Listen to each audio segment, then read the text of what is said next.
சுவாமி ஐயப்பன் கல்வி பயின்ற இடம் குருநாத முகுடி. அதை பற்றி பார்க்கலாம்.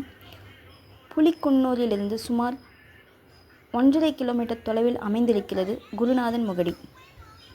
சுவாமி ஐயப்பனுக்கு கல்வி கற்றுத் தருவதற்காகவே அந்த குருநாதர் மதுரையிலிருந்து அழைத்து வரப்பட்டார் என்பது குறிப்பிடத்தக்கது.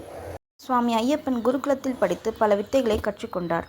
அவரது திறமையை கண்ட குரு, இவன் சாதாரண சிறுவன் அல்ல, தெய்வாம்சம் பொருந்தியவன் என்று அறிந்து கொண்டார். கல்வியை முடித்து சுவாமி ஐயப்பன் குருதட்சிணை கொடுக்க குருவை அணுகிய போது அவர் தனக்கு குருதட்சிணை எதுவும் வேண்டாம், பார்வையும் பேச்சுத்திறனுமற்ற தன் மகனுக்கு பார்வையும் பேச்சுத்திறனையும் அளித்தருள வேண்டும் என்று கேட்டார்.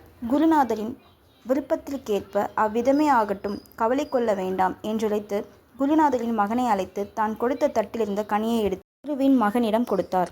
பின்பு அவ்விடமே அக்கனியை உண்ண சொன்னார். குருவின் மகன் அக்கனியை உண்டார்.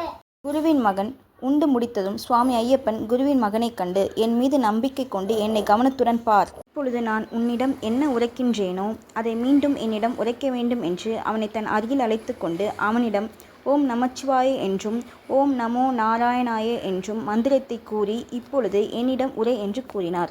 குருவின் மகன் மெதுவாக அனைவரும் கேட்கும் வண்ணம் உரைக்கத் தொடங்கினான். இந்த இடத்துக்கு குழந்தைகளை அழைத்துச் சென்றால் குழந்தைகளுக்கு கல்வி ஞானம் வளரும் என்பது நிச்சயம். ஓம் சுவாமியே சரணமையப்பா. நன்றி, வணக்கம்.